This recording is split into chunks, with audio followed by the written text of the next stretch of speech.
Lieutenant Colonel David Sawe, Major George Benson Magondu, Captain Sora Mohammed, Captain Hilary Litali, Senior Sergeant John Kenywa Mureithi, Sergeant Cliffons Omondi, and Sergeant Rose Nyawera.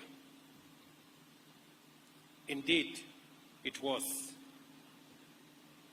a sad and tragic moment for us as a nation and for the KDF fraternity in particular. In hospital as we speak, our Lieutenant Colonel Kasaine Ole Koruta and Corporal Frankfurt Karanja, who I ask all of us to pray for them, for their recovery. They are in fair condition, and we wish them well. Over the course of my life in the public service, I have had the privilege to meet, interact, and work with many outstanding men and women whose achievements and visions represent the best of what Kenya has to offer.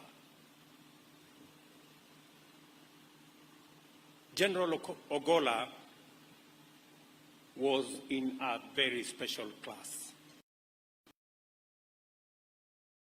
Yesterday, as I thought of this function and what I was going to say, the truth came to my mind to speak truthfully about the man that lies in the casket in front of us. Because General Ogolla represents the best of what Kenya has to offer. We are meeting here for this farewell service for the first ever in the history of Kenya of a serving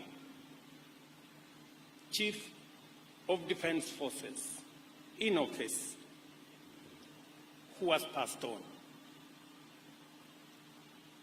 And we are here to say bye-bye to a consummate military officer, a passionate, accomplished military commander, and a patriotic citizen of Kenya with great humility. Lessons on humility characterize the life of General Ogolla. Even in his death, he is giving us lessons and lectures on humility. This function is the epitome of humility. And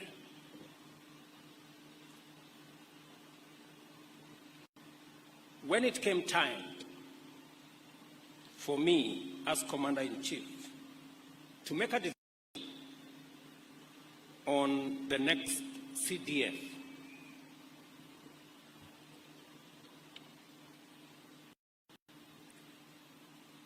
it wasn't an easy decision as it should. It's always a decision of many balances. But let me say this about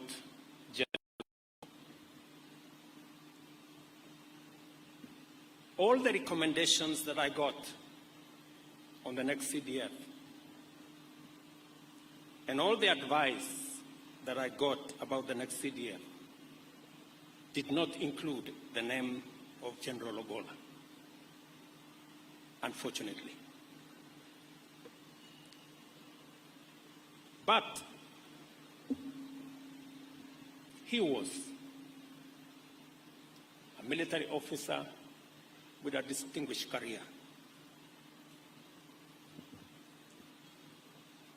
There was only one problem: the events of the 15th of August at the Bomas of Kenya. So,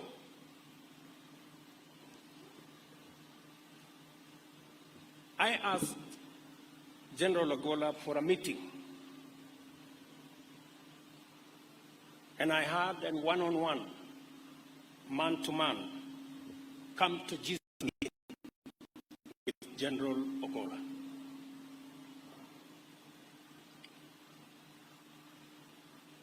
And when we concluded that meeting, General Ogolla told me the following: Mr. President, I have no defense. I will not try to defend myself. It was wrong what happened. And you have three choices.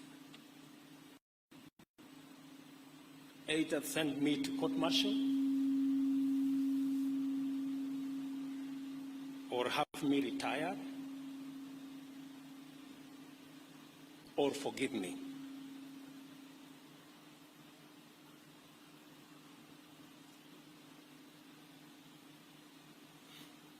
That evening, went home after that meeting, and I reflected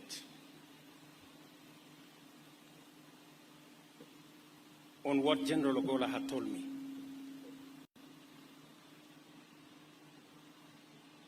And in that reflection, I thought of my own story and my own episode at the ICC in The Hague, where circumstances had conspired, and I was there. Secondly, I also reflected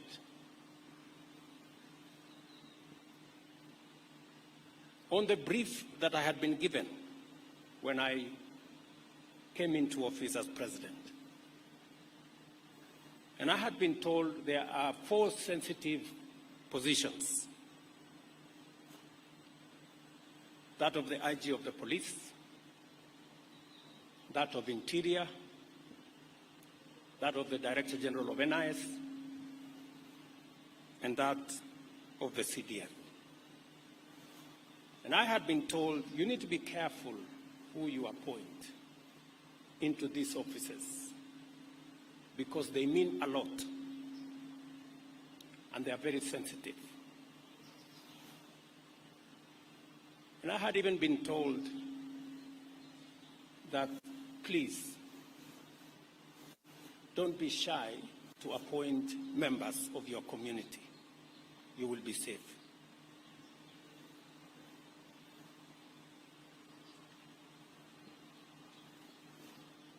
I had made a conscious, deliberate decision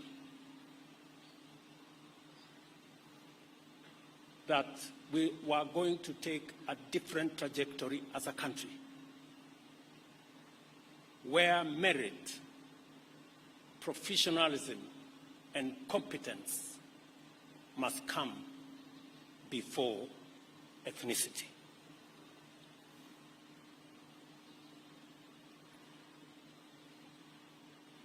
And I made up my mind that General Ogolla deserved to be the Chief of Defense Forces of the Republic of Kenya. It is an appointment that I am very, very proud that I made. I am proud to bear the witness that General Francis Ogolla stood head and shoulders among the finest of exemplary public servants. It has been an extraordinary privilege to work closely with him to benefit from his wisdom, experience, and insights, and to witness him in action, serving his nation with admirable commitment and providing excellent command leadership of the Kenya Defence Forces. As is tradition from CDF, and so it happened. Every day, either we talked physically, by phone, by WhatsApp, that General Ogolla was the best that we could get. I am also aware that off-duty, General Ogolla was involved in various services for the benefit of community, including youth motivation and guidance, and his extensive work as a Christian. Last year, on General Ogolla gifted me a framed photograph. On one side was a Bible verse from the book of Isaiah, chapter 41, verses 10, presented in beautiful calligraphy that read, and I quote, "Fear thou not, I am with thee, not dismayed, for I am thy God. I will strengthen thee, I will help thee, I will uphold thee with the right hand of my righteousness," end of quote. On the other side of the photo, with multiple silhouettes of soldiers in diverse military roles, it was a thoughtful gift that embodied General Ogolla's personality as a patriot, a gallant general, a Christian, and a visionary leader. He understood the value of defense for national tranquility and the obligation of the office of the Chief of Defense towards national prosperity. When I asked him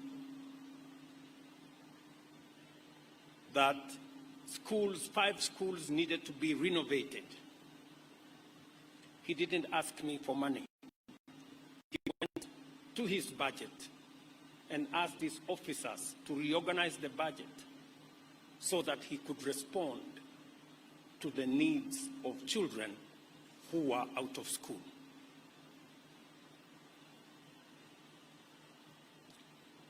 General Ogolla was reminded on the strategies the military could execute and how to grow the Kenya Defence Forces. He greatly contributed to modernizing with exceptional insights and perspectives on matters strategy. He was very passionate about the welfare of soldiers. On many occasions, he asked for my permission to visit forward operating bases in many parts of Kenya and outside Kenya. In fact, I can confirm that General Francis Ogolla was one of the most traveled generals visiting soldiers in various operation areas.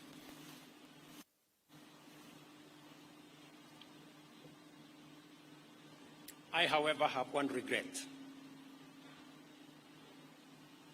that I will not be there to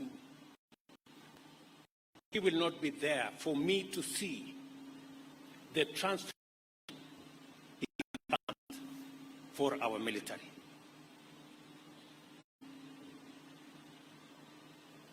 I regret that he won't to drive the... As we gather here,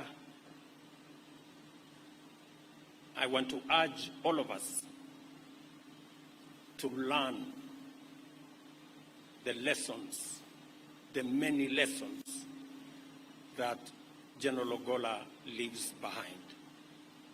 I want to assure Mama Eileen and your children and family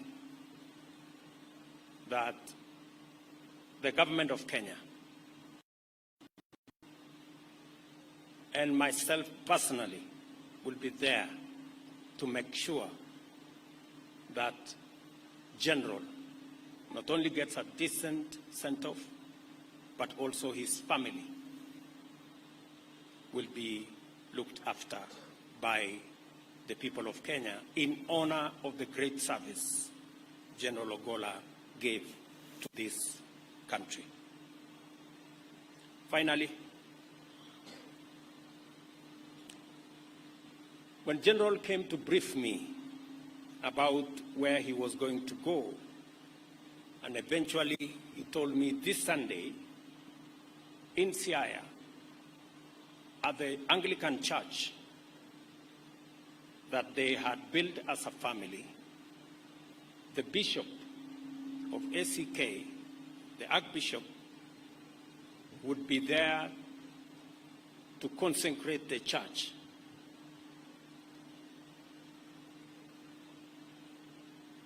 It now looks like the consecration of the church will be there, but the ceremony will be about the sending of our brother, General Francis Ogolla. When I met the family, and I asked the family, and the family told me about what General Ogolla had wished, including being buried within 72 hours and many of the other things. I asked Mama and Joel, what was the nature of the conversation that led to General talking about his own death, surely? It marks the courage of a man who was ready. And he knew, even in the sermon he preached to us today, that life was mortal. For those of us who are scared of death, maybe General Ogolla again is giving us some lessons on how to be ready. Very profoundly, yesterday, many heads of state called to condole with the country. And one profound statement came from the president of Burundi. And he told me in Kiswahili, Mheshimiwa Rais, sisi wote tuko katika mstari. General inaonekana alikuwa mbele yetu. Na sisi tujipange. It was very profound coming from a head of state. And as we do that, we still must do the utmost to make sure that we protect our men and women in service. And part of what General had planned is the modernization of equipment that is being used by our military. It is unfortunate that he passed on before we could accomplish the plan that we had. I want to commit to our military officers, men and women in uniform, like the way we are doing with the police. We now have a clear plan on how to modernize the equipment that is being used by our military. so that they can be safer and they can discharge their responsibility of securing our country better. Again, from Mama Rachel and my children, our very deep and sincere condolences to the family of General Ogolla, and on behalf of the people of Kenya, to say poleni sana na Mungu awafariji. Thank you very much.